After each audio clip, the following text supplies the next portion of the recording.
Yan, mapay wonder yung kokate yung nagititins dati sa really damod nga pangkinyada. Yan.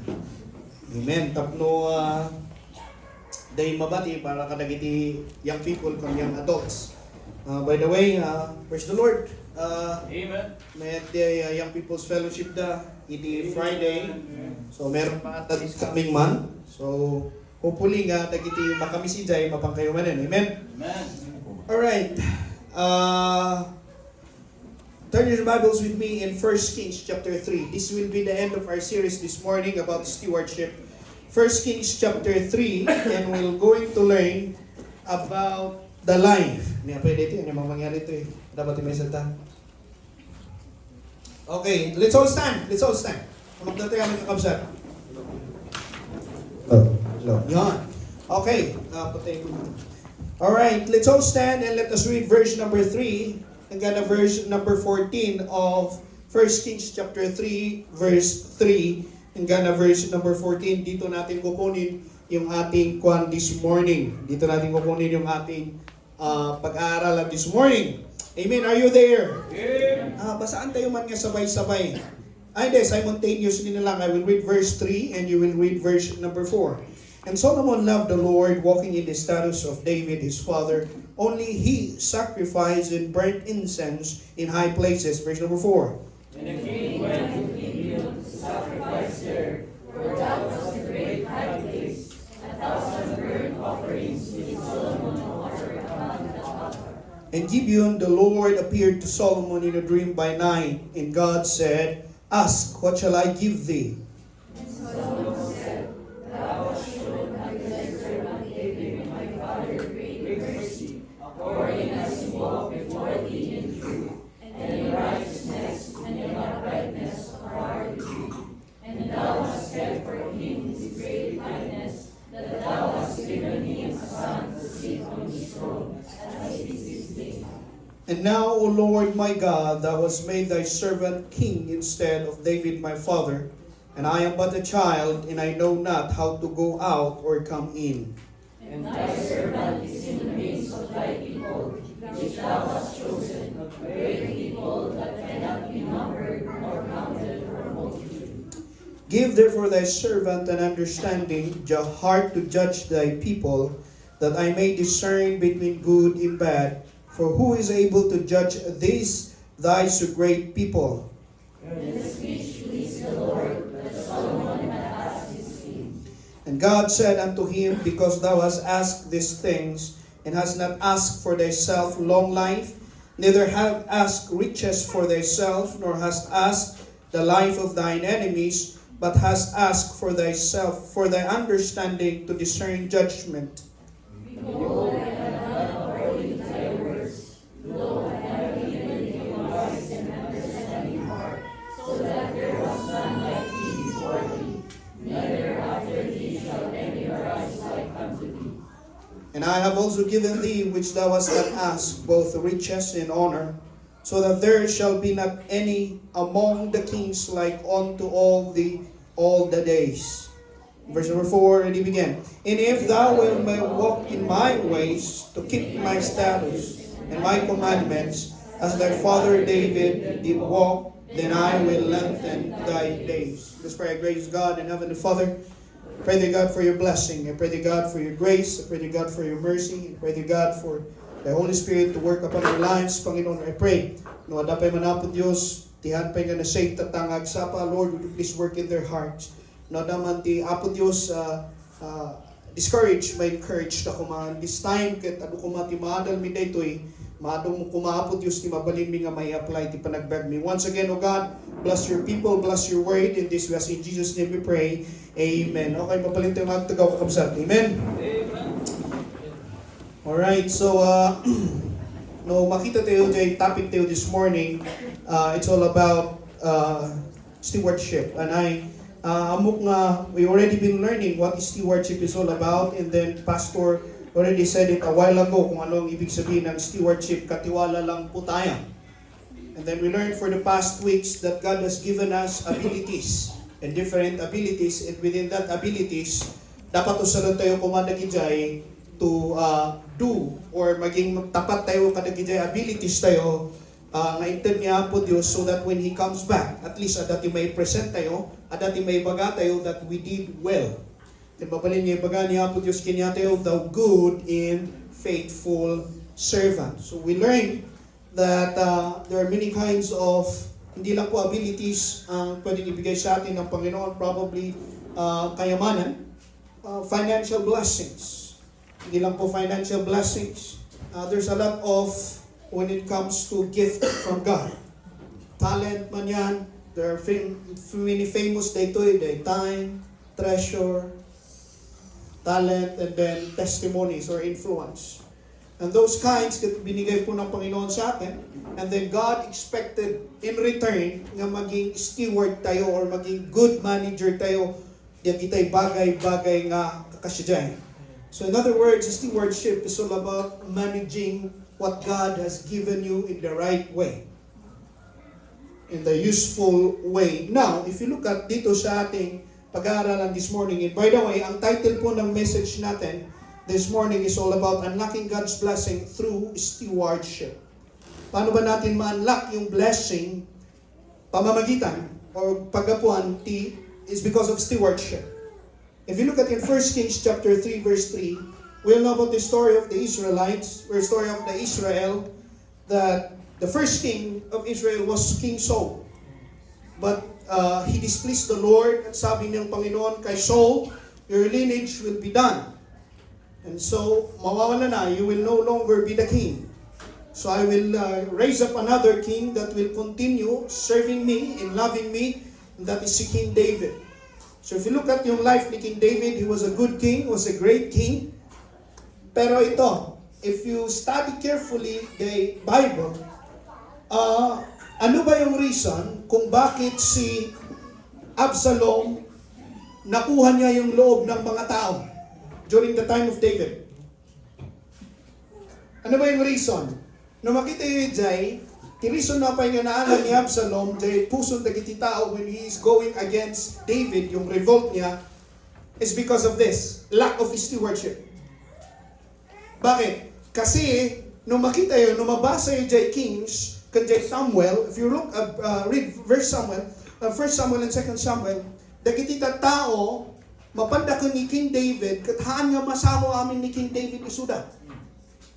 So therefore, dakitihan nga masangon ni King David, ano mangyayari? Uuwi sila, babalik sila, tas orayon ni King Solomon in gate, tas tukunan ako ni kadagiti tao nga dagito, sasabihin niya, oh, nakakuha ba kayo ng right answer sa king? Tas sasabihin ng mga tao, hindi masyado aming marami. So because of that, inala niya Absalom din ng opportunity, oh, how I wish. No siya lang tikin yung, I will answer everything. Okay? So, nung makita tayo dyan, reign ni David, it's missing something. Delegation, management. Kuna tayo. But the reason kung bakit siya naglast is because the Bible says that his fellowship and his relationship with God are so intact. Kaya iti ni Solomon tinaging king. Nung makita ito iti ni Solomon tinaging king, kunana, I have one request, Lord. Dinapanisuna jay Gibeon. Dinapanisuna jay Gibeon, nag-appear ni God sa kanya. And then ni Solomon, I have only one request. And what is that request?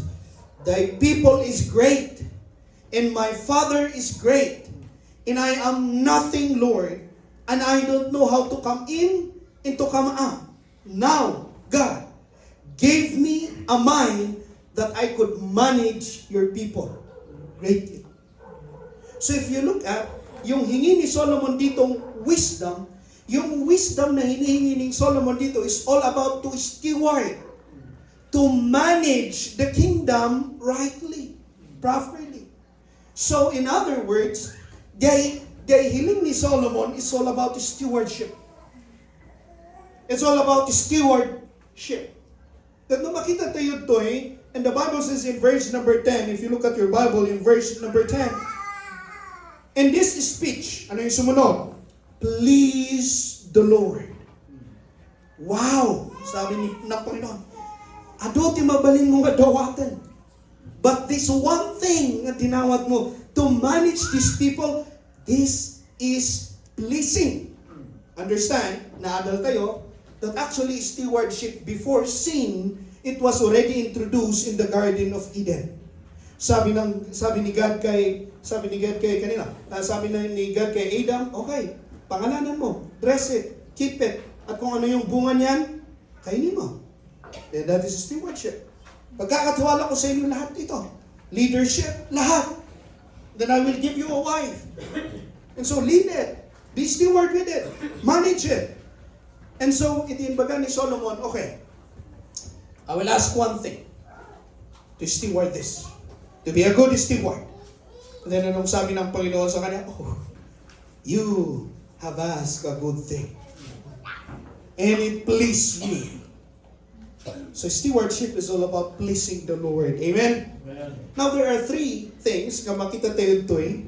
There are three things nga makita tayo ito'y hindi inas ni David, ay inas ni Solomon the stewardship. God gave him three things. And these three things is a blessing. A blessing.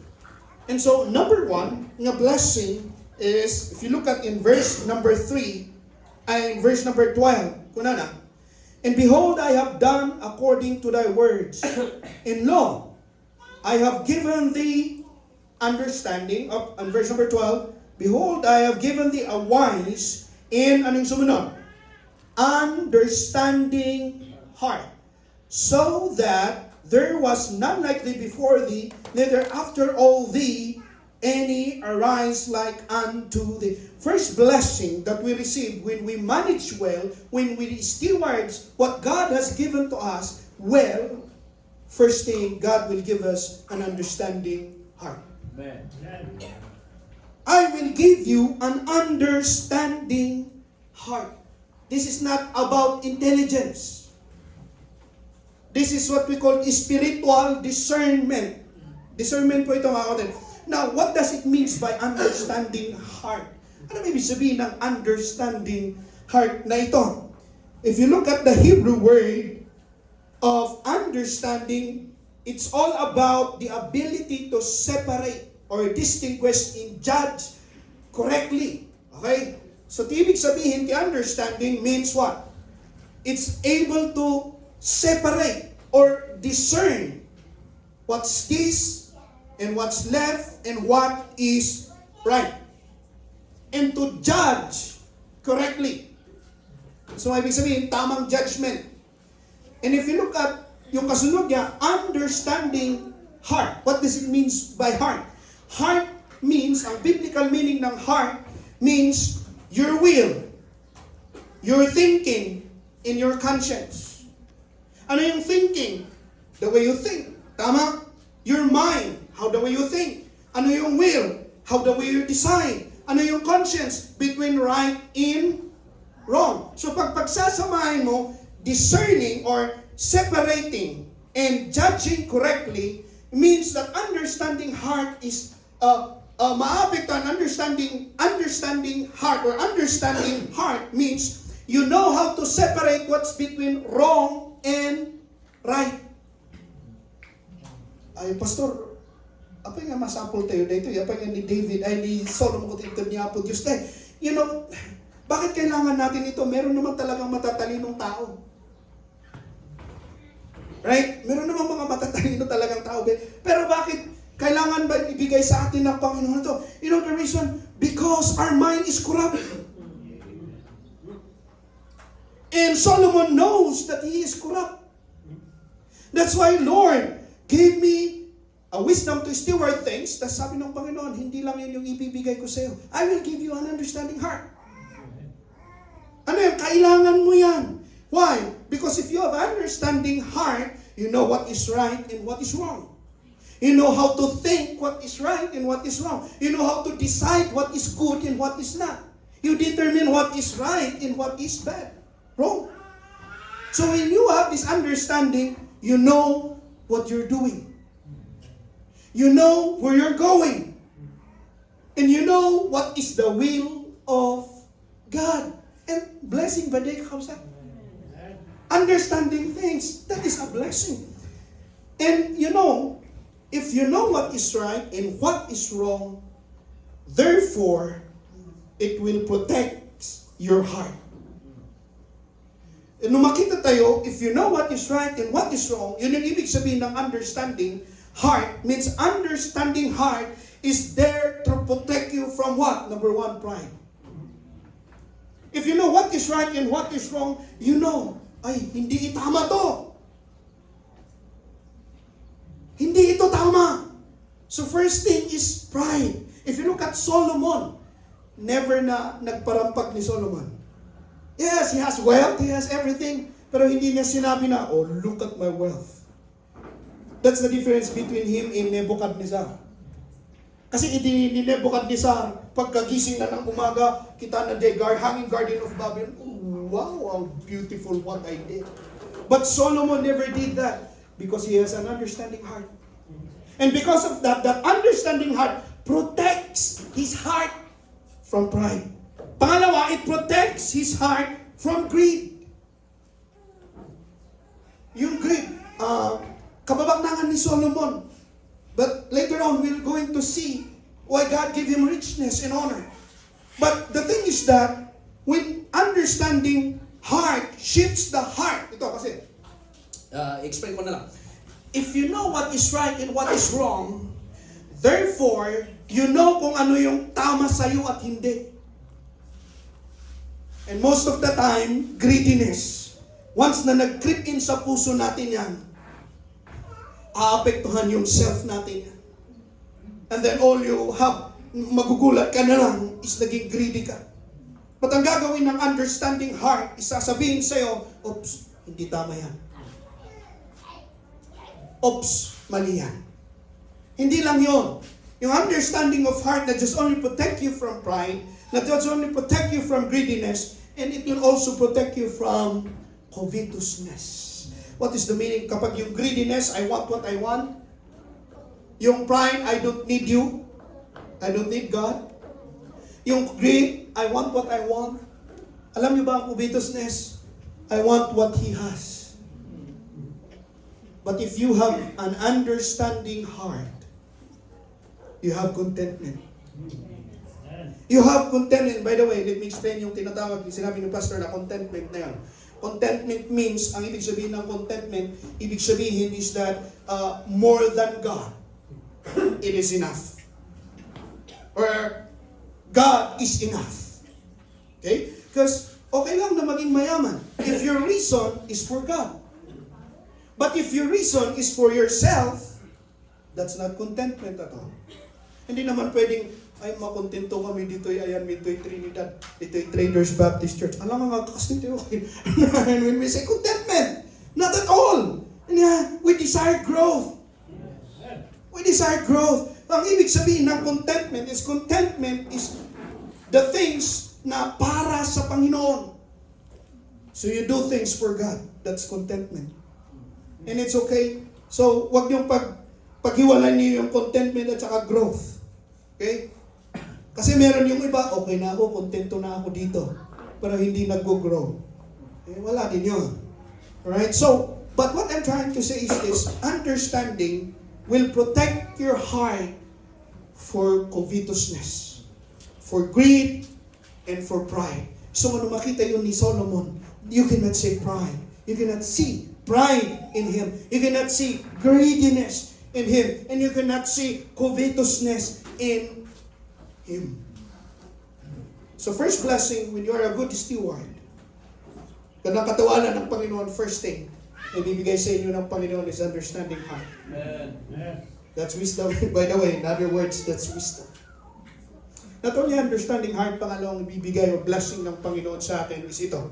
Riches and honor. Amen? Ngayon, kasi naman yung riches ha. Riches and honor. If you look at in verse number 13, and I have also given that which thou hast not asked. Ang galing ng stewardship. If we learn to be a good steward, even the things that we don't ask, God will give it. Kaya be faithful in what you have. Be faithful kung ano yung meron tayo ngayon. Be faithful sa time natin sa Panginoon. Be faithful in everything we do. Be a good steward in everything we have. Why? Because kahit yung mga ibang hindi natin hinihiling, God will give it. At ano ito? Sabi na, if you continue, sabi na, both riches and honor, so that there shall be any among the kings like unto thee all days. You know, kagandahan ng steward, actually, steward forces blessing to come. Steward will open the doors of blessing to come. Bakit? It's because it will tackle principles, different types of principles. Ano ito? These principles na ito that designed to bless you. What I'm trying to say is this. Pag naging good steward tayo, we're going to tap into these principles. At itong mga prinsipyo na ito, God made it for us to be blessed. First principle. Ito yung tinatawag natin the principle of first. When you are a good steward, and you know that God is the first in your life, you are tapping into the first principle of first. Ano yung principle of first na yan? Matthew chapter 6 verse 33. But seek ye first the kingdom of God, and all these things shall be added unto you. Ganito yan. If you're a good steward, it means you put God first. Sabi ni Pastor, you understand that He's the owner, so you do things for Him first.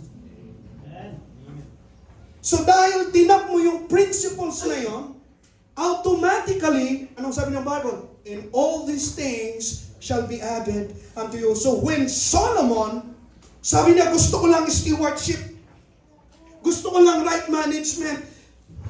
Sabi ng Panginoon, gumawa ako ng prinsipyo na pag ako unahin mo, mabibless ka. So automatically, he was blessed. So therefore, I will give you what not you ask. Because you tap the first principle of first. And by the way, not I'll tell you the last about the principle of first. You know the reason kung bakit mayroon tinatawag natin na tithes. The first tenth. The first tenth. Why? Because if you give the first tenth, automatically, the rest of the 90 will be blessed. Kaya tinuturo natin ito sa churches natin is not to get something. No. Because of yung tinatawag natin the principle of first. That if you gave the first, the 90 will be blessed. What do you want? 100 that is cursed or 90 that is blessed? So yun yung ibig sabihin ng principle of first. So when you put God, hindi lang po sa tithes ito and everything. When we put God first, the rest will follow. The rest will be blessed. Hindi lang po yung principle of first when you are a good steward. Pangalawa, the principle of trust na banggit ni Pastor, and we learned about this last week.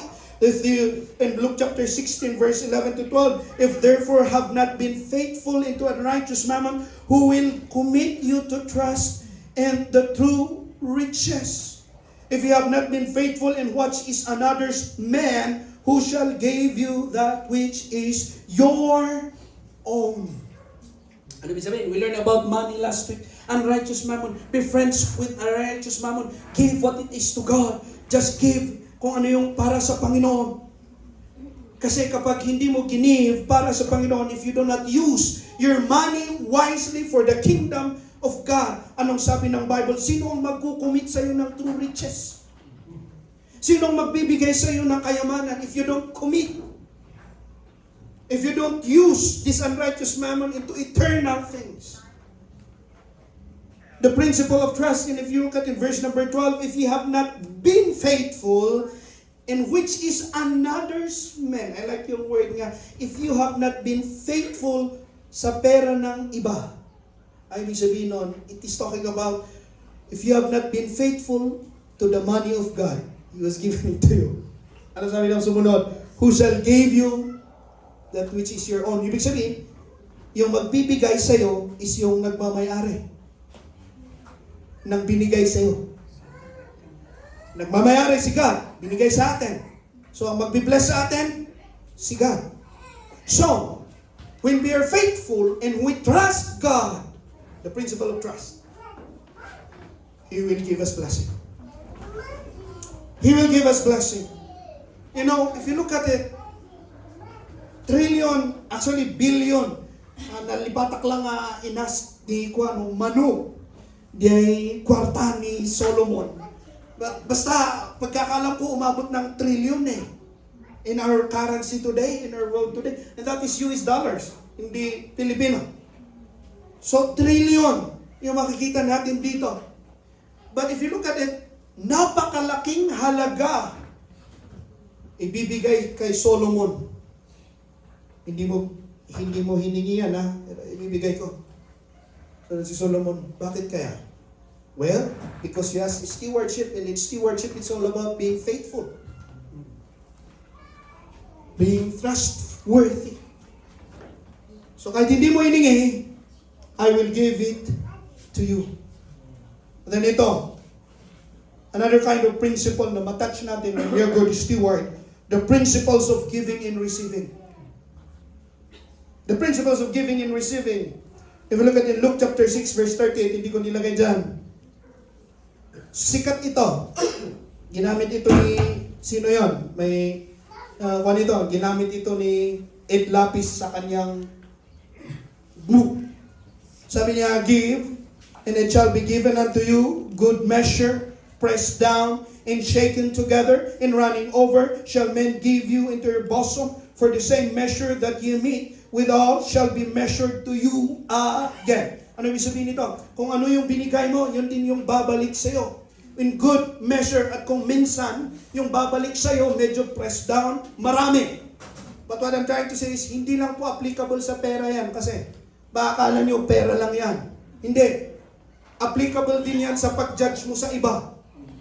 Ay, ibig sabihin ng Bible, when you judge another, babalik sa'yo, ganun din, pressed down and shaken. So this verse is not just about money. No. It's about stewardship, and it's about you deal with people. So if you read that, nauna yung judge. Don't judge others. Sabi niya doon. Bakit? If you judge them, kagaya nito, give and it shall be given unto you. Good measure, pressed down and shaken together, and running over shall men give you into your bosoms. Now, if you notice yung Bible, if you notice yung pinag-aralan natin ngayon, before sinabi ni God that I will give you riches that you never ask, ano yung unang ginawa ni Solomon? He went to Gibeon and offered 1,000. He went to Gibeon and offered 1,000 what? Burnt offerings. 1,000 cows. Manutikaw data, 60,000. Times 1,000. 6 million? Or more than that?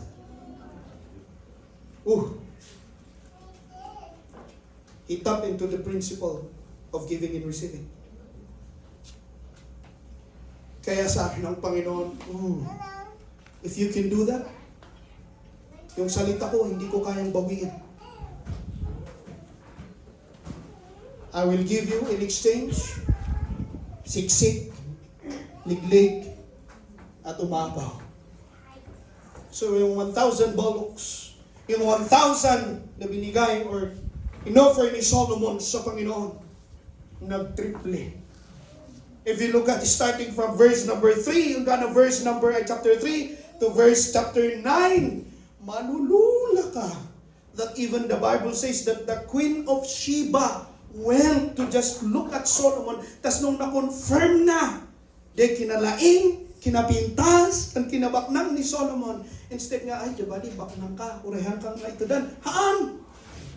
The Bible says that, dagan pa natin! Yung kayamanan ni Solomon. Ang sarap pakinggan. But that's true. I'm not a prosperity gospel preacher. But what I'm trying to preach is the principle of the Bible. So when it comes to blessing, and when it comes to stewardship, pag magmayat nga katalog ka, you don't even know. Talog ka lang. Arami dong dyan, para kanya, Diyos, with your time, with your talent, lahat. Arami dong lang para sa kanya. You even don't know. Habang ginagawa mo pa yun, natatap mo yung principle of first, natatap mo yung principle of trust, natatap mo yung principles of giving and receiving. Then sabi ng Panginoon, even though you don't ask, I will give it to you. I will give it to you. Riches and honor. Last, the blessing. Not just only understanding heart, riches and honor, ito. In verse number 14, if thou, ito lang yung blessing na may tawag dito, may kapalit. Pero tignan natin mamaya. If thou wilt walk in my ways, to keep my status in my commandments, as thy father David did walk, then, I will lengthen thy days. If you notice, ibig sabihin God Himself. I will give you wise and understanding heart, and then I will give you the things that you haven't asked for. And ito, I will lengthen thy days. I will lengthen thy days. Ano ibig sabihin ito? Longevity. Long life. But it doesn't mean about long life na ito eh. Tako minsan kahit long life, cursed din yan. What I'm trying to say, dati may isang pastor mentor me. He's around 95 years old right now, 96. Turning 96. He was our mentor way back 8 years ago. He lived a long life. Pero ang masakit sa kanya, sabi niya, first, a long life ka Many people desire that. So sabi niya, oh boy, if you didn't know, gusto ko nang makita si Jesus. Bakit? Bakit naman? Sabi ko, it's because ang sakit makita yung mga kaibigan mong nagsisiuwian. Yung kaibigan niya nauna na sa langit sa naghihirap. Pangalawa, yung isang kaibigan niya nagkaroon ng brain tumor na matay, umiyak siya. Pero dahil hindi doon sa namatay niyang kasama, buti pa siya, sabi niya. So minsan, long life. Gusto niyo long life? Longevity. There's a reason why God gave Solomon long life. Bakit siya gustong bigyan ng longevity? It's part of stewardship. Bakit? Number one, because faithful stewards invites preservation. Kaya hindi mo maiiwasan yan. If you're being faithful, tapat ka sa lahat ng mga bagay sa'yo, ini-invite niya ng preservation. If you look at kasi, if you walk like Solomon who walk in the status of God, when you obey, ang kasunod nito, you will be preserved. If you are faithful, which is talking about stewardship, may continuation yan. And if you have wisdom, understanding heart, masusustain ka niyan. Kaya nga sabi ng Bible, the fear of the Lord prolongeth days. Sabi sa Proverbs 10:27. Kaya kung good steward kayo, haba buhay niyo. Kaya kung gusto niyong ma-shortcut, aglustay kayo. Then God will shorten your lives. Hindi mo pwedeng tanggalin yun. Kasi nakasulat sa Bible. So when you are a good steward, you live long. But what does it mean by live long? It's all about legacy ito, mga kapatid. It's all about legacy. Amo yung simple illustration lang nito, when you are in a company, If the boss, nakita ka nga mayat di performance mo, anong susunod? Renewal of contract. If you're a good employment, pag bad kang employment, termination of contract. But if you got a good employment, ang sabi, madadagdagan, may extend yung contract mo. Applicable dito, tidak doon mga lugar, kung dito yung Pilipinas, awan niya. Di ba? Tanong mo nga trabaho ka, wah, baka dadagdagan yung trabaho mo. Naman na yun ang disweldo. Kung ano mga lugar, if you do things, dadagdagan pati sweldo. But I'm trying to say is ganun yun. So when you're a faithful steward, kaya nga long, kita ka ni Lula Ngaida, napigsapay lang, abagod steward ni Lula Ngaida. Diba? Diba mo? Ako umabot pa 1990. Anyway, what I'm trying to say is this, is that faithful stewardship invites preservation. Pangalawa, kung bakit longevity, because proper stewards build self-control. Build self-control. Bakit? Weariness and worry can shorten our life. But self-control directly protects life in, let's talk about logically. Hindi lang naman kasi ang Bible, huwag nating laging tandaan. Ang Bible kasi usually puros about spiritual things. But you know, Bible also sometimes talks about physical things. Totoo yan. If you look at in Proverbs chapter 25, verse 28, this is what the Bible says about self-control. He that no rule hath no rule over his own spirit is like a city that is broken down and without walls. Yun yung sabi ng Proverbs 25 verse 28. What is the wisdom? Ang self-control is like a city na walang walls. So therefore, if a city without no walls, kalaban, didiretsahin ka. And that's what we call self-control. Kapag wala tayong, in other words, self-control means discipline. And pag wala tayong disiplina, look at this. When we don't have any discipline, for example, in praying in the morning, aatakihin tayo the whole day. May stress ka. Padadagdagan white hair mo. Makalbuha ko na kumadin niyang kalil dito eh. One nga stress guy. Polyme. Yan eh. But what I'm trying to say, stress. Mababawasan ang buhay daw natin dyan. But when you have self-control, it protects you. Not just only spiritually, but also your life. And lack of self-control leads to stress, excess, and regret. While good temperance preserves strength and peace. Sabi ni Google yan.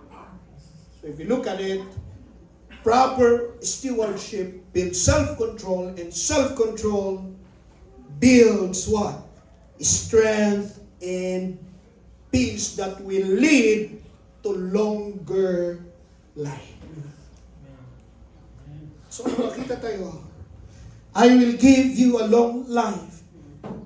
Pero kung makikita natin dito, anong sabi ng Bible? And if thou wilt walk in my ways. Why this blessing is conditional? Bakit? Hindi dahil hahaba ang buhay mo, good steward ka at kahapon ang buhay mo. Why this blessing is conditional? Bakit? Kasi because time itself is part of the test, mga kapatid. Ano bang ibig sabihin ko dito? The more na umahaba buhay mo, the more lumulawak yung influence mo.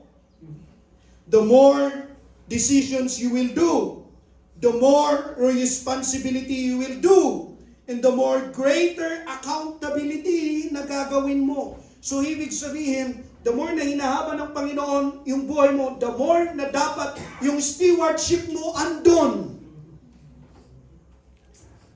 Laging nakakapit sa'yo.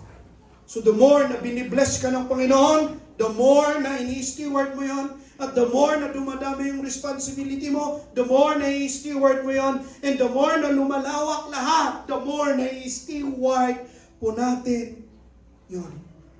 Kaya sabi ng Panginoon, kaya itong last na ibibigay ko sa'yo dahil good steward ka, actually, if thou walk, it needs faithfulness. Sustainability. And it needs accountability. Ibig sabihin, pag hinaba ng Panginoon yung buhay mo, alam niya na yung binigay niya sa'yo, tatapat ka. And the more na hinahaba ng Panginoon yung buhay ni Pastor Mark, ibig sabihin, God knows that He is a good steward. At the more na papahabain niya, alam niyang hindi iiwan ni Pastor Mark ang Panginoon. If you look at in verse number 9, in chapter number 9, verse 8 and 9, I will end with this. There are two times lang na nagpakita ang Panginoon kay Solomon. First is ito, yung inas na itong stewardship. And then last is ito in chapter number 9. And then after na i-dedicate niya yung temple, sabi ng Panginoon sa kanya, okay, gawin mo lahat ito. If you read that, hindi ko na nilagay dyan kasi mahaba. Pero yung in chapter number 9, sinasabihan ng Panginoon si Solomon, continue in the ways of your father David. Continue in the ways na binigay ko sa kanya. Magtapat ka sa kanya. Magtapat ka sa akin pala. Maging faithful ka sa akin, sabi ng Panginoon. Kasi kapag hindi ka naging faithful sa akin, yung blessing mawawala sa next generation. Yung blessing mawawala sa next generation. And then in verse number 8 and 9, sabi ng Panginoon, itong lahat ng binild mo, itong templong napakaganda, itong bahay mong napakaganda, pag hindi ka nagtapat sa akin, ito yung mangyayari. Pag may dadaan na tao, sabi niya, and at this house, which is high, and everyone that passeth, it shall be astonished, and shall hiss, and they shall say, why hath the Lord hath done unto all this land, and unto all this house? And they shall answer, because they forsook the Lord their God, who brought forth for their fathers out of the land of Egypt, and had taken hold upon the other gods, and have worshipped them, and served them, and therefore hath the Lord brought upon them all this evil. What I'm trying to say, nung i-reward tayo diya, kaslangas dyan. Darating ang time, pag hindi ka nagtapat, sabi ng Panginoon, dadaan ang mga tao sa Israel. Titignan nila yung bahay na pinagawa mo para sa akin, na dating napakaganda. Gaganon sila. Hindi will hiss. Ay, sabihin ng hiss. Ano yan nangyayari ito?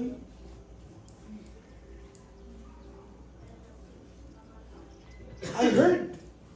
Nga ito yung nabalay kat isuti kapipintasan. Ano yan nangyari? Sayang. I heard that Israel is one of the greatest and richest country. Sayang. They will hiss. Anong nangyari? You know, stewardship always follows faithfulness. At the end of his life, Solomon, ano nangyari? Bumagsak. Na-divide yung kingdom into two.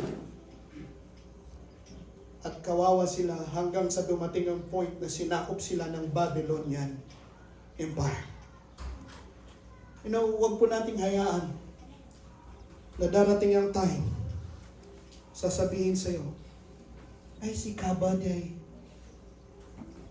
faithful idi. Anyan nangyari kinyang tata.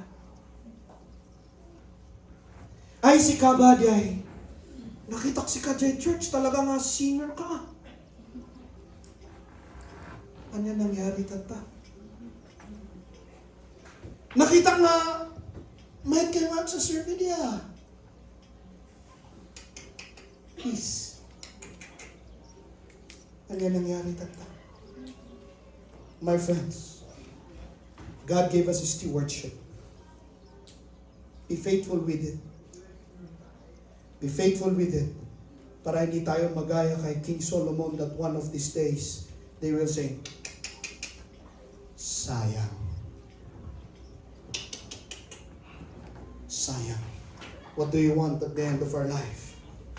Thou good and faithful servant, or sayang. The question is, it's up to you if you want to be a good and faithful steward. Amen? Let us pray. Our gracious God and Heavenly Father, Lord, we thank you. We praise you. We honor you. God, hopefully nga doon tinadan mga principles dito'y life ni King Solomon. Lord, amo miya po Diyos nga, adagayam ti blessing.